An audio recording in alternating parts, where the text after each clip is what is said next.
Hello दोस्तों, कैसे हो? आई होप आप सब बढ़िया होंगे, मस्त होना भी चाहिए। दोस्तों, आज का ये टॉपिक रहेगा जैन धर्म रहेगा, ठीक है। इससे पहले हमने विभिन्न टॉपिक कवर किए हैं। अगर आपने नहीं देखा तो जाकर देख लीजिए। आपके सुविधा के लिए प्लेलिस्ट बना होगा, एनसीईआरटी पर जैन इतिहास करके आपको प्लेलिस्ट बना होगा, जाके सारे वीडियो को आप देख लीजिए। कोई भी एग्जाम की तैयारी कर रहे हैं, काफी इंपोर्टेंट रहेगा आपके एग्जाम के लिए। तो सिंपली चलिए देरी ना करते हैं, हम वीडियो को स्टार्ट करते हैं। चैनल पर नए, चैनल को सब्सक्राइब, वीडियो को लाइक शेयर कमेंट जरूर कीजिएगा, ठीक है। तो आइए, सबसे फर्स्ट नंबर क्वेश्चन है, यानी ऑनलाइनर है एनसीईआरटी का, ठीक है। एनसीईआरटी सागर संग्रह 2026 का है, जो आपको पता होगा, थंबनेल देख के आपको पता चल गया होगा, ठीक है। आइए, सबसे फर्स्ट नंबर है कि जैन धर्म के संस्थापक कौन है। जैन धर्म के संस्थापक कौन है? ऋषभ देव है। जैन धर्म के संस्थापक कौन है? ऋषभ देव है। इन्हीं को बोलते हैं आदिनाथ, ठीक है। आदिनाथ या ऋषभ देव। तीर्थकर शब्द किससे संबंधित है? तीर्थकर का शब्द किससे संबंधित है? तो जैन धर्म से संबंधित है तीर्थकर। अनेकवाद किस मूल सिद्धांत एक दर्शन है, यानी अनेकवाद किस धर्म मूल सिद्धांत का दर्शन है? तो जैन धर्म का है, ठीक है। याद रखिएगा। अगला है, जैन धर्म में कर्म परमाणु के पूर्ण विनाश को सूचित करने वाली अवस्था को कहा जाता है। जैन धर्म में कर्म परमाणुओं के पूर्ण विनाश को सूचित करने वाली अवस्था को कहा जाता है तो निर्जरा बोलते। क्या बोलते हैं? निर्जरा। जैन धर्म में संवर का क्या अभिप्राय है? जैन धर्म में संवर का क्या अभिप्राय है? तो जीव की ओर नीचे कर्म का प्रवाह रुक जाना, जीव की ओर नए कर्म का प्रवाह रुक जाना, ठीक है। अगला देखते हैं। अगला जो है, गंग वंश के राजा राजमहल चतुर्थ के मंत्री एवं सेनापति चामुंडराय ने 974 ईस्वी में श्रवण बेलगोला के पास एक जिन मूर्ति का निर्माण करवाया था, जो बाहुबली की मूर्ति कहलाती है। यहाँ पर 12 वर्ष के अंतराल पर मनाया जाने वाला उत्सव महाम क्या है? महामस्तकाभिषेक के नाम से जाना जाता है। महामस्तकाभिषेक के नाम से जाना जाता है। चलिए आगे देखते हैं। तीन रत्न सिद्धांत किस धर्म से संबंधित है? तीन रत्न सिद्धांत जो समाख्य दर्शन, समाख्य अचन एवं समाख्य ज्ञान किस धर्म से संबंधित है? तो याद रखिए, जैन धर्म से संबंधित है। आजीवक संप्रदाय के संस्थापक कौन थे?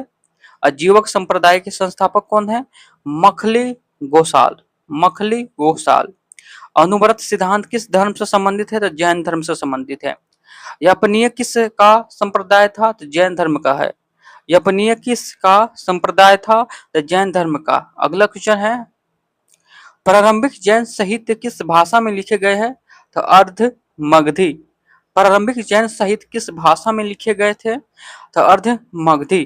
पार्श्वनाथ के संबंध होने के कारण कौन सा स्थल जैन सिद्ध क्षेत्र माना जाता है? तो याद रखिएगा, समेध शिखर। समेध शिखर। अगला है, जैन संप्रदाय में प्रथम विभाजन के पश्चात निर्मित श्वेतंबर संप्रदाय के संस्थापक कौन है? तो स्थूलभद्र है। जैन संप्रदाय में प्रथम विभाजन के पश्चात निर्मित श्वेतंबर संप्रदाय के संस्थापक कौन है? स्थूलभद्र है। अगला है, किस जैन संगीत में अंतिम रूप में स्वतंत्र आगमन का संपादन हुआ है? तो प्रथम जैन संगीत पाटलिपुत्र में, ठीक है। अगला है, स्वादवाद सिद्धांत किससे संबंधित है? अस्यावाद। अस्यावाद सिद्धांत किससे संबंधित है? जैन धर्म से संबंधित है। अगला है, जैन संगीत सम्मेलन। यहाँ पे जैन संगीत है, यहाँ पे वर्ष दिया गया है, यहाँ पे स्थान, यहाँ पे अध्यक्ष दिया गया है। प्रथम जैन संगीत आपको 300 ईस्वी में हुआ था, पाटलिपुत्र जो बिहार में है। और किसके अध्यक्ष में हुआ था? स्थूलभद्र के अध्यक्ष में हुआ था। द्वितीय हुआ था 512 ईस्वी में, और स्थान कहा हुआ था? वल्लभी में, जो गुजरात में है। और इसका जो अध्यक्ष है समाश्रवण, ठीक है। चलिए आगे देखते हैं। आगे आपको जैन तीर्थकर को क्रम में अंतिम कौन थे, यानी 24वें तीर्थकर कौन थे? तो महावीर स्वामी थे। महावीर स्वामी थे। तो बोल रहा है कि जैन तीर्थकों के क्रम में अंतिम कौन है? तो महावीर स्वामी। चलिए यहाँ पे महावीर स्वामी का, यानी 24वें तीर्थकर जो महावीर स्वामी है, उनका जन्म वहां पे, मतलब जन्म का विवरण दिया गया है। उसका पिता का नाम क्या है? चलिए देखते हैं, माता का नाम क्या है। जन्म जो हुआ था 540 ईसा पूर्व में हुआ था। जन्म हुआ था महावीर स्वामी का 40 ईसा पूर्व में हुआ था। जन्म स्थान की बात करें वैशाली के कुंडलग्राम के निकट बिहार में, यानी कुंडलग्राम में हुआ था बोल सकते हैं। पिता सिद्धार्थ था जो विजय संघ के कुंडलग्राम के जातिक क्षेत्रीय कुल के प्रधान थे। इनके पिता जो थे ज्ञात्रिक क्षेत्र कुल के प्रधान थे। माता का नाम त्रिशला था। लिच्छवी शासक चेटक की बहन थी। बचपन का नाम यानी महावीर स्वामी का जो बचपन का नाम है वर्धमान महावीर इनका नाम है बचपन का नाम। पत्नी का नाम बोले पत्नी का नाम यशोधरा है। ठीक है, यशोधरा है कुंडे गोत्र के राजा सम्रवती की कन्या। पुत्री इसका प्रियदर्शना कहलाई, यानी महावीर स्वामी के पुत्री का नाम क्या है, प्रियदर्शना है। और प्रमुख उपाधि कौन है इनका, चलिए देखते हैं। केवली है, जिन है, निर्हंत है और आहत है। ठीक है, चलिए आगे देखते हैं। निवारण प्राप्त हुआ था, कहा हुआ था, निवारण प्राप्त हुआ था पावापुरी। 72 वर्ष की आयु में यानी 468 ईसा पूर्व में समस्तपाल के यहाँ क्या हुआ, समस्तपाल के यहाँ मल्लो गणराज्य के प्रधान शासित क्षेत्र।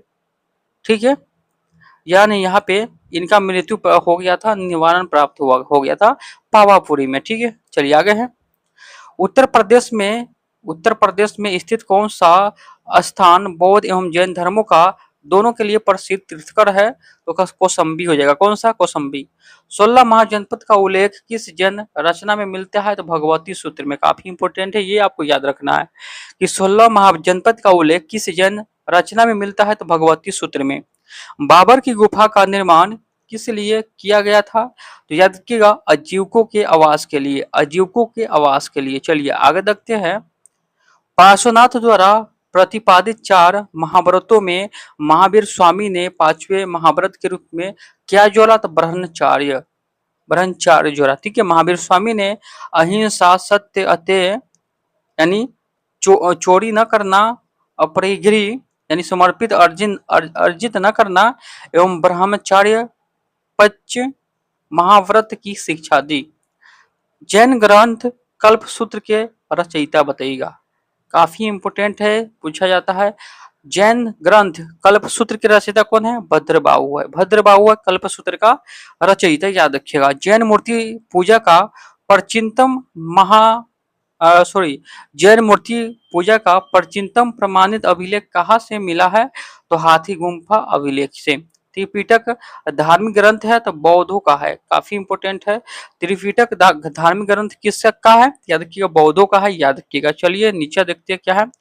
जैन संप्रदाय में विभाजन के पश्चात स्थूलभद्र के अनुयायी सितंबर, जबकि भद्रबाहु के अनुयायी दिगंबर कहलाने लगे। ठीक है, स्थूलभद्र के जो अनुयायी थे श्वेतंबर कहलाने लगे, जबकि भद्रबाहु के अनुयायी दिगंबर कहलाने, यानी 2 भागों में विभक्त हो गया, विभाजन हो गया। ठीक है, अगला टॉपिक रहेगा यहाँ पे, अगला टॉपिक रहेगा कौन सा, अगला टॉपिक रहेगा, अगला टॉपिक आपको बौद्ध धर्म रहेगा, यानी बौद्ध धर्म अगला टॉपिक रहेगा। तो अगला टॉपिक हम अगले वीडियो में पढ़ेंगे, थोड़े थोड़े पढ़ेंगे लेकिन अच्छा से पढ़ेंगे, याद करके इसको कंप्लीट कर लेना है आपको। ठीक है, तो चलिए आपको प्लेलिस्ट में जाना है और प्लेलिस्ट में जाने के बाद सारे वीडियो को देखकर याद कर लेना है। ठीक है, 1 लाइनर है, सिंपली 1 बार हो 2 बार हो, रिवीजन कीजिएगा, याद हो जाएगा। सारे एग्जाम के लिए इंपोर्टेंट है, आने वाला बिहार पुलिस के लिए रामबाण साबित होने वाला है। ठीक है, तो चलिए देरी न करते हुए वीडियो को यही पे हम समाप्त करते हैं, फिर एक नए वीडियो के साथ मिलेंगे। तब तक के लिए जय हिंद, जय भारत।